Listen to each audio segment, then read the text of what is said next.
और महासमुंद से खबर, जहां पर खाद्य विभाग ने बड़ी कार्रवाई करते हुए मिठाई की दुकानों, होटल्स और ढाबों पर जाकर छापेमार कार्रवाई की। सरायपाली में खाद्य प्रयोगशाला में 71 सैंपल्स की जांच हुई और 6 खाद्य पदार्थों में मिलावट पाई गई है। 2 महीने में 232 खाद्य पदार्थों की जांच हुई है। 21 पदार्थ घटिया गुणवत्ता वाले मिले हैं, जबकि कुछ में मिलावट की बात सामने आई है।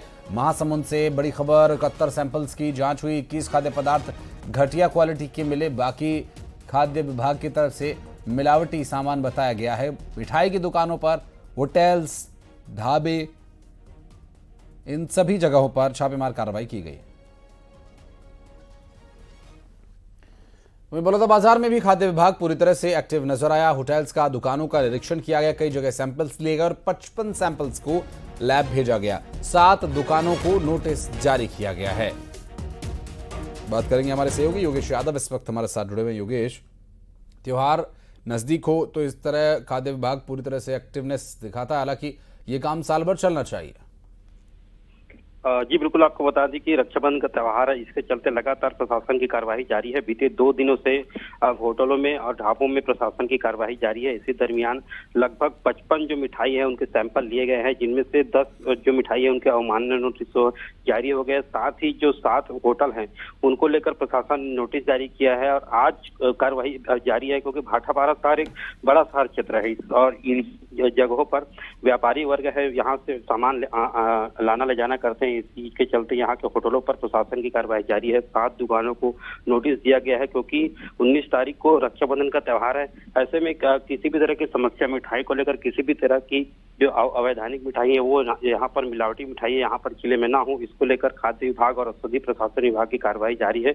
लिहाजा अब तक 7 होटलों को नोटिस जारी किया गया है, जिनमें से कई के चालान भी काटे जा सकते हैं। आज भी प्रशासन की कार्रवाई जारी है। जिले में घूम घूम कर, चाहे अम्बेडकर चौक की बात करें या शहर के मार्केट चौक की बात करें, वहां पर होटलों में प्रशासन की कार्रवाई अभी भी जारी है। बहुत शुक्रिया आपका इस पूरे मामले पर जानकारी देने के लिए।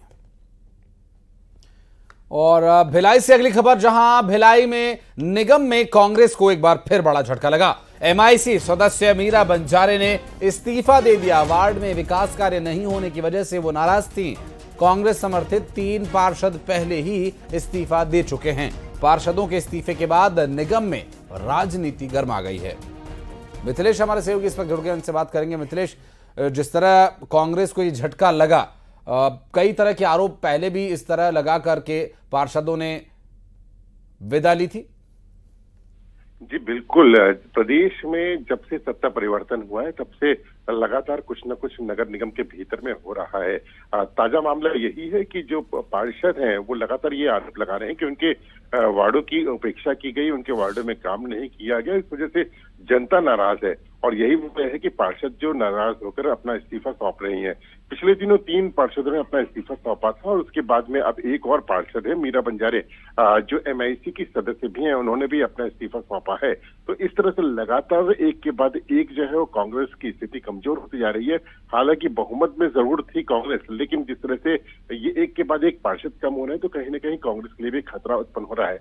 और वहीं दूसरी ओर ये बात किया जाए तो राजनीति भी इस पूरे मामले में गर्म हो चुकी है, क्योंकि कहीं ना कहीं ये आरोप भी लगते हैं जब इस तरह की घटनाएं होती है तो बीजेपी पर आरोप लगते हैं, क्योंकि कांग्रेस अभी वर्तमान में सत्ता में है और प्रदेश में बीजेपी की सरकार है। तो कहीं ना कहीं पार्षदों को तोड़ने का भी आरोप ये बीजेपी पर लगता है। तो फिलहाल कांग्रेस को अपनी सत्ता संभालनी है नगर निगम में, तो किस तरह से प्रयास किए जाते हैं ये देखने वाली बात होगी। बहुत शुक्रिया आपका इस पूरे मामले पर जानकारी देने के लिए।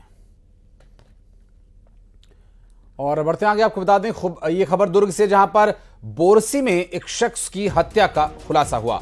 दरअसल 13 आरोपियों को पुलिस ने गिरफ्तार कर लिया। आरोपियों में 5 नाबालिग भी शामिल हैं। 12 अगस्त को हुई थी युवक की पीट कर हत्या। घटना के बाद जमकर हुआ बवाल। दरअसल पद्मनाभपुर थाना क्षेत्र में इस वारदात को अंजाम दिया गया था। अब आरोपियों को गिरफ्तार कर लिया गया है। बढ़ते आगे दंतेवाड़ा से खबर, जहां प्रेम प्रसंग में एक युवती की हत्या का मामला सामने आया। किराए के मकान में रहती थी ये युवती और प्रेम प्रसंग में युवती की हत्या किए जाने का शक है।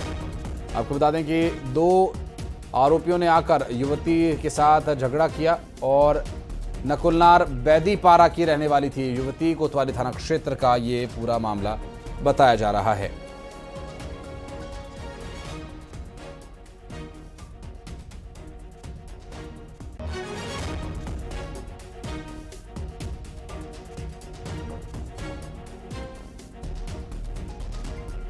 दरअसल जो ये पूरा घटनाक्रम है जिसका खुलासा हुआ और युवकों ने आकर मारपीट की, नकुललाल बैदीपारा की ये युवती रहने वाली बताई जा रही थी।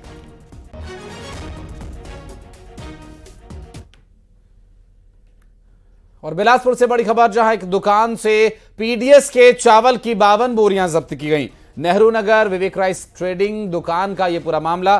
दुकान मालिक के खिलाफ एफआईआर की गई है और चावल बेचने वालों का राशन कार्ड भी निरस्त किया जाएगा। राजस्व और खाद्य अफसरों की संयुक्त कार्रवाई यहां पर देखने को मिली। और खबर राजनांदगांव से, जहां खैरागढ़ नगर पालिका परिषद का तत्कालीन सीएमओ निलंबित कर दिया गया। सामग्री की खरीदी में लापरवाही पर कार्रवाई की गई। दरअसल सीएमओ कुलदीप झा ने 37,73,000 रुपए का भुगतान किया था और खैरागढ़ नगर पालिका परिषद का यह पूरा मामला है। और बिलासपुर से खबर, जहां गोदाम में रखी शराब पर बुलडोजर चलाकर इसे नष्ट किया गया। आपको बता दें कि 4,992 पेटी अंग्रेजी शराब को नष्ट किया गया, जो कि अवैध बताई जा रही हैं। आबकारी विभाग ने यह कार्रवाई की। सिरगिट्टी बसिया में ये शराब की बोतलें नष्ट की गई, जहां पर बुलडोजर चलाकर जेसीबी से बोतलों को तोड़कर इसे पूरी तरह से नष्ट कर दिया गया।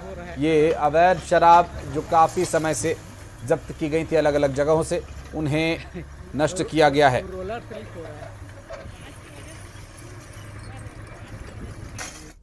और अगली खबर कोरबा से, जहां पर बबली गैंग का एक और सदस्य गिरफ्तार कर लिया गया। ट्रक ड्राइवर से लूटपाट करने का काम ये किया करते थे और आपको बता दें कि हथियार भी यहां से बरामद किए गए हैं। मानिकपुर पुलिस ने कार्रवाई की और लूटपाट का सामान भी इनसे बरामद किया गया। ट्रक ड्राइवर से लूट की इस गैंग ने कई वारदातों को अंजाम दिया। मानिकपुर पुलिस ने कार्रवाई करते हुए आरोपी को फिलहाल गिरफ्तार कर लिया है और इसके कुछ और साथी भी हो सकते हैं, जिनसे पूछताछ में भी उनकी गिरफ्तारी आगे हो सकती है।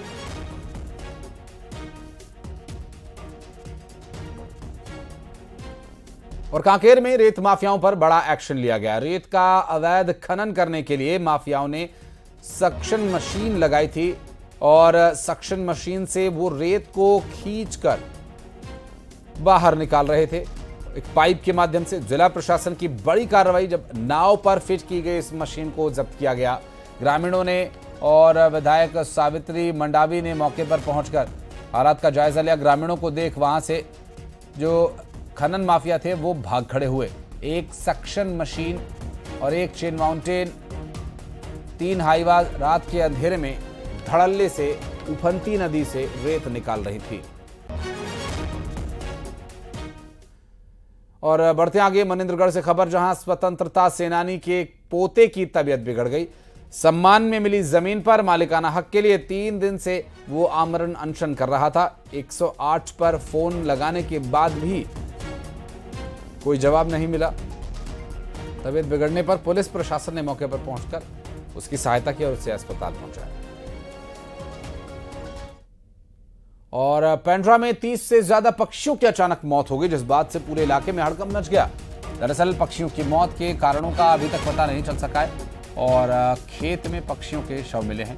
दरअसल पानी और दाने में जहर दिए जाने की भी आशंका जताई जा रही है। पेंड्रा थाना क्षेत्र के जमड़ी खुर्द गांव का ये पूरा मामला है।